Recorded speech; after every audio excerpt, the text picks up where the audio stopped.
మనోళ్ళకి ప్రతిదాని మీద భయం భయం భయం భయం భయం భయం. అసలు భయపడవలసి వస్తే దేనికి భయపడాలి? రెండు విషయాల్లో భయపడండి. ఒకటి, పాపానికి భయపడండి. రెండు, దేవునికి నేనేమైనా దూరం అయిపోతామనేమో, దేవునికి వ్యతిరేకంగా నేను ఎక్కడైనా ప్రవర్తిస్తానేమో అని భయపడండి. దేవునికి తప్ప దేనికి భయపడదు. పాపానికి భయపడండి. ఎందుకు పాపానికి భయపడాలంటే, పాపానికి భయపడినటువంటి వాడు పాపం చేయడు. ఎందుకంటే పాపం చాలా డేంజర్, ప్రమాదం. అర్థమవుతుందా? పాపం చాలా డేంజర్. అంత ప్రమాదకరమైనటువంటిది ప్రపంచంలో మరి ఏది లేదు. కానీ దాని దుంపదగా పాపం మన ఫ్రెండ్ అయింది. ఫస్ట్ మనకు మేలు చేసేది లాగా వస్తుంది మన దగ్గరికి. చాలా ఆట ఆడుకోవచ్చు దాంతో, చాలా బాగుంటుంది. పాపం అంతా టేస్ట్ ప్రపంచంలో మరి దేనికి లేదు. అందుకనే ఒక్కసారి పాపం చేసిన వాడు దాంట్లో నుంచి అస్సలు రాలేడు బయటికి. ఎగ్జాంపుల్ చూడండి, మీరు గమనించండి.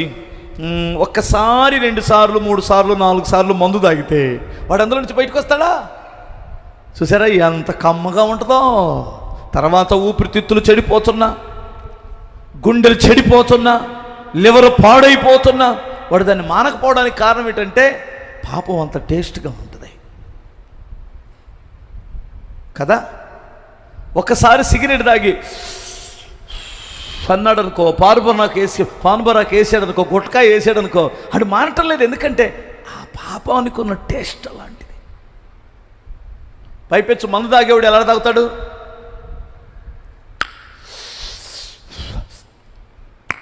అంత తాగుతాడా? జ్యూస్ తాగినట్టు తాగుతాడా? ఎలా తాగుతాడు? వాడు తాగేటప్పుడు చూడండి, ఒకడైతే ఇలా ముక్కు మోసుకొని తాగుతాడమ్మా. అంతలా బాధేందమ్మా నీకు? ఎవడు తాగమన్నాడు? ఇప్పుడు సహజంగా మనం కూల్ డ్రింక్ తాగేటప్పుడు ఆస్వాదిస్తూ తాగుతాం. జ్యూస్ తాగేటప్పుడు చాలా బాగుంటుంది జ్యూస్ కూడా కదా, అలా తాగుతాం. మరి ఇది ఎందుకమ్మా అంత భారంతో? సరే తాగిన తర్వాత ఈ షీప్ నిక్కర తాగేవాడు ఎప్పుడైనా చూడండి మీరు, అంతలా ఊసి అంత పని ఏంటి నీకు? అంత చండాలంగా ఉన్న ఎందుకు విడిచిపెట్టలేకపోతున్నావు? ఒకసారి ఆలోచించండి.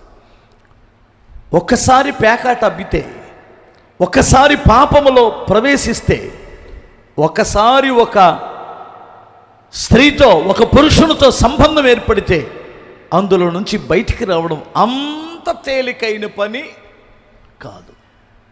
ఎందుకంటే పాపము నిన్ను పట్టుకుంటుంది, చాలా డేంజర్ అది. ఒక అమ్మాయి అంట, మనం అందరం కుక్కలు పిల్లులు దాక్కుంటాం కదా, ఓ పిల్ల పాముని దాక్కుందంట. పాముని నేను అందులో చెబుతుంటున్నా, కొండ సిలువను సాక్కుందండి.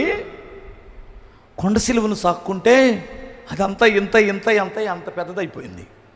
మొన్న ఈ మధ్య మేము ఒక ఊరు వెళ్తుంటే పెద్ద కొండ సిలువ, దాని సైజు ఈ సైజు ఉంది, ఈ సైజు ఉందంటే దాని అర్థం ఏంటనుకున్నారు? ఇంతలో మేకనైనా మింగేసిద్ది, అది మనిషిని మింగేసిద్ది.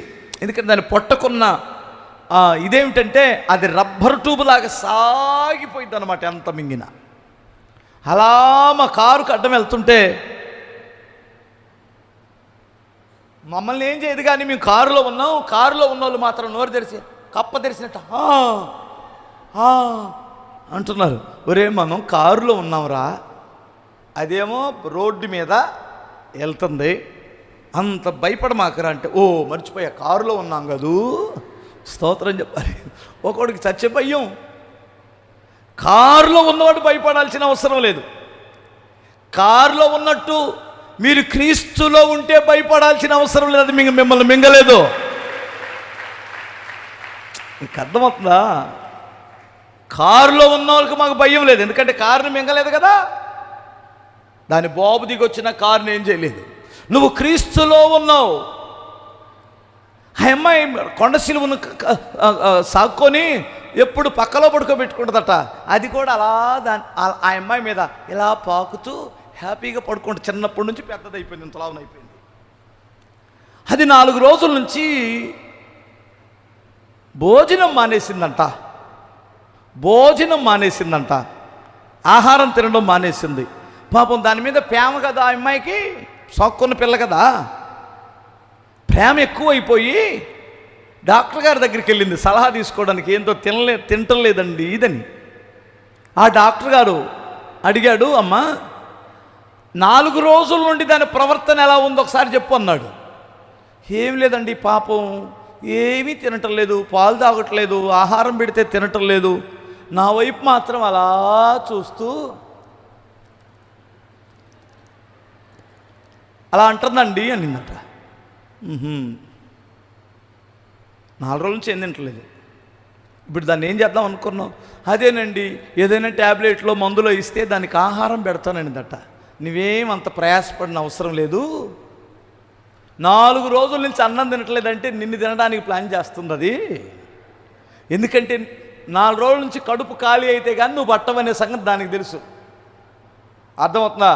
అసలు నీ సైజ్ ఎంత, నిన్ను ఎలా మింగాలి, ఎలా కడుపులోకి పెట్టుకోవాలని నీ వైపు అలా చూస్తూ నాలుకలు జవురుతుంది. మంచి కోడిని ఏంచి, దాని పేరు ఏమంటారా, కోడిని ఏంచే దాన్ని ఏమంటారు, తందూరి చికెను చూస్తే మనకు నోరు ఎలా ఉంటుంది, అదే ನಮ್ಮ కోడి ఇలా తిరుగుతూ ఉంటుంది. మసాలా పెట్టి బాగా అలా తిరుగుతుంటే రోడ్డుని వెళ్ళేటప్పుడు కనిపిస్తే మనకి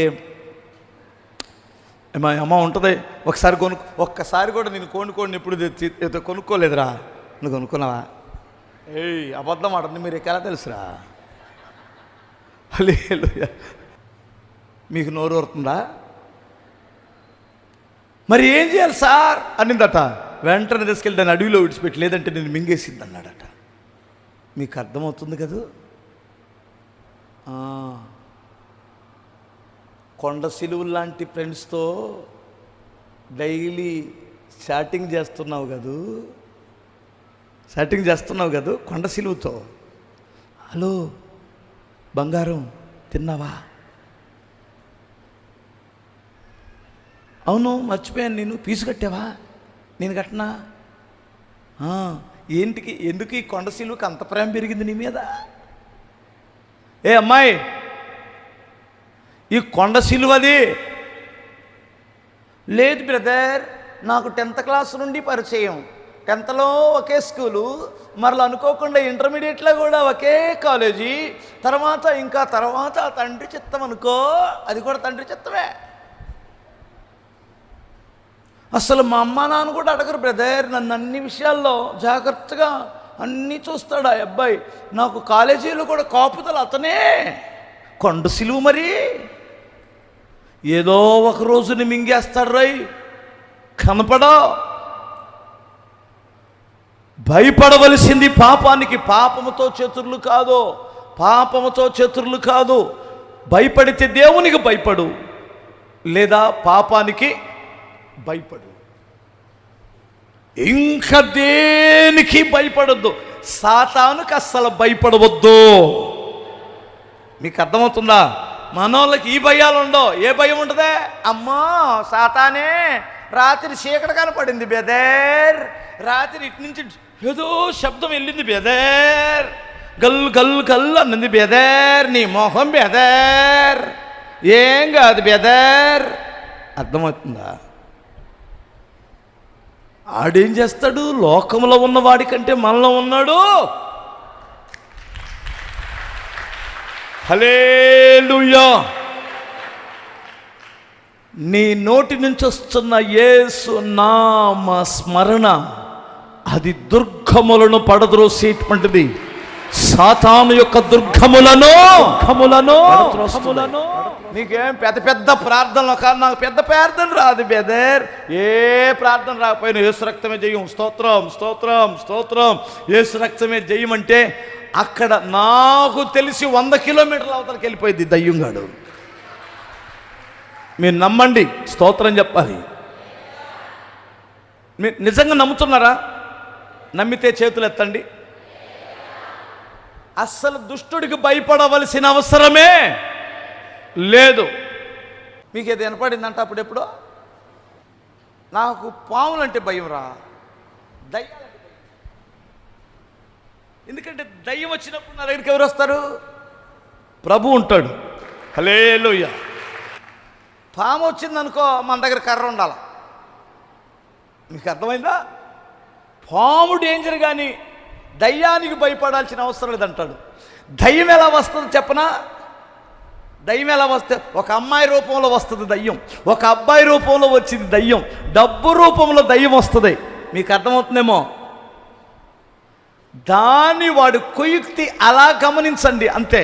ఆ తర్వాత జుట్టు బిక్కుంటాం మనం. అయ్య బాబోయ్, దయ్యంగాడు ఎలా వచ్చాడా అనుకుంటాం. మీరు దాన్ని జయించే మార్గం ఒకటేనండి, వాక్యం మీ గుండెల్లో ఉంటే చాలు. హల్లెలూయా. పని ప్రారంభించి విజయవంతం చేయాలంటే ఏం చేయకూడదు? భయపడకూడదు. హల్లెలూయా. భయపడకూడదు. మన వాళ్ళకి పచ్చి భయం, అన్నిటి ఏది చేయాలన్న భయమే. నువ్వు ప్రార్థన చేసి ప్రారంభించు, దేవుడు కార్యం చేస్తాడు.